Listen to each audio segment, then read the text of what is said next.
Old age home ಅಂತ ಹೇಳಿ ಇಲ್ಲಿ ಆನಂದಪುರ ಸರ್ಕಲ್ ಟಿ ಸಿ ಪಾಳ್ಯ ಬೆಂಗಳೂರು KR ಲೊಕೇಶನಲ್ಲಿ ಬರುತ್ತೆ.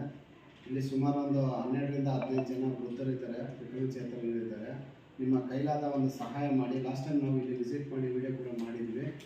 ಈಗ ಒಂದು ನಮ್ಮ ಆತ್ಮೀಯರಾದಂಥ ಬ್ರದರು ರವಿ ಬ್ರದರ್ ಅವರ ಸಾರಥ್ಯದಲ್ಲಿ, ಅವರ ಡೈರೆಕ್ಷನಲ್ಲಿ, ನಮ್ಮ ಮೋಹನ್ ಬ್ರದರ್ ಅವರ ಒಂದು ನೇತೃತ್ವದಲ್ಲಿ ಇವರು ನಮ್ಮ ಮೇಸ್ತ್ರಿ ಕಿರುಚಿತ್ರದ ನಾಯಕರು ಮತ್ತು ನಮ್ಮ ಮೇಡಮ್ ಸ್ನೇಹಗೌಡ ಅವರು ನಾಯಕಿ. ಈ ಚಿತ್ರತಂಡ ಒಂದು ಆಶ್ರಮದಲ್ಲಿ ಶೂಟ್ ಮಾಡಬೇಕಂದಾಗ ನನಗೆ ಮೊದಲಿಗೆ ನೆನಪಾಗಿದ್ದು ನಮ್ಮ ಆತ್ಮೀಯರಾದಂಥ ಸುರೇಶ್ ಕುಮಾರ್ ಸರ್ ಅವರು, ಸುರೇಶ್ ಬಾಬು ಅವರು. ಯಾಕಂದರೆ ತುಂಬ ಅವರು ನೋಡಿ ಈಗಿನ ಕಾಲದಲ್ಲಿ ತಂದೆ ತಾಯಿಗಳನ್ನ ನೋಡ್ಕೊಳ್ಳೋದೇ ಕಷ್ಟ ಇದೆ. ಏಜ್ಡ್ ಪರ್ಸನ್ಗಳಿಗೆ ಅಥವಾ ವಿಕಲಚೇತನರಿಗೆ ಇಂಥದ್ದೊಂದು ಸೇವೆ ಮಾಡ್ತಾ ಇದ್ದಾರೆ. ದುಡ್ಡು ಅದು ಇದು ಸೆಕೆಂಡ್ರಿ, ಮಾನವೀಯತೆ, ಒಂದು ಕರುಣೆ, ದಯ ಅನ್ನೋದಿದೆಯಲ್ಲ, ಅದು ಖಂಡಿತವಾಗಲೂ ಇಂಥದ್ರಿಂದನೇ ನಿಂತಿದೆ ಈ ಜಗತ್ತಿನಲ್ಲಿ. ಮಳೆ ಬೆಳೆಗಳೆಲ್ಲ ಆಗ್ತಾಯಿದೆ ಅನ್ನೋದಕ್ಕೆ ಇವರು ನಿರೂಪಣೆ. ಇಂಥದ್ದೊಂದು ಸೇವೆ ಮಾಡ್ತಿರೋದಕ್ಕೆ ನಮ್ಮ ಕಡೆಯಿಂದ ತುಂಬ ಹೃದಯದ ಧನ್ಯವಾದಗಳು ಸರ್.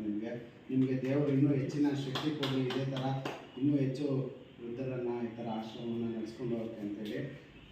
ಸ್ನೇಹಿತರೆ, ಈ ವಿಡಿಯೋ ಯಾರ್ಯಾರು ನೋಡ್ತಾ ಇದ್ದಾರೆ ಎಲ್ಲರೂ ದಯವಿಟ್ಟು ಖಂಡಿತವಾಗ್ಲೂ ನಿಮ್ಮ ಕೈಲಾದ ಒಂದು ಸಹಾಯ ಮಾಡಿ. ನಂಬರ್ ಹಾಕಿರ್ತೀವಿ, ಅವ್ರ ನಂಬರ್ ಕೂಡ ಶೇರ್ ಮಾಡಿರ್ತೀವಿ. ನಿಮ್ಮ ಕೈಲಾದ ಒಂದು ಸಹಾಯ ಮಾಡಿ.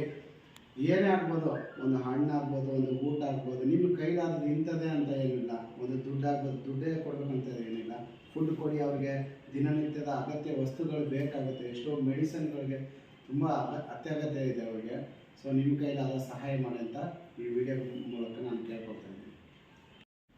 ಸರ್ ಮಾತಾಡಿ. ಎಲ್ಲರಿಗೂ ನಮಸ್ಕಾರ. ನಾವು ಮಾತೃಕೃಪಾ ವೃದ್ಧಾಶ್ರಮದಿಂದ ಮಾತಾಡ್ತಾ ಇದ್ವಿ. ಇಲ್ಲಿ ನಮಗೆ ವಿಕಲಾಂಗರು, ವೃದ್ಧರು ತುಂಬ ಜನ ಇದ್ದಾರೆ. ಅವರಿಗೆ ನಾವು ಇಲ್ಲಿ ಅನುಕೂಲ ಮಾಡೋದಕ್ಕೆ ಯಾರನ್ನ ಸಹಾಯ ಮಾಡಬೇಕಾಗಿರೋರು ಸಹಾಯ ಮಾಡ್ಬೋದು.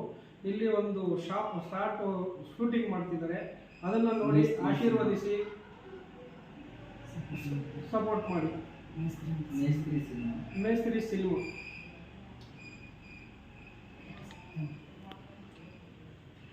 ನಾನಂದ್ರೆ ಮಾತಾಡ್ತೀನಿ. ವಿಡಿಯೋ ಕಟ್ ಮಾಡಿದ್ರೆ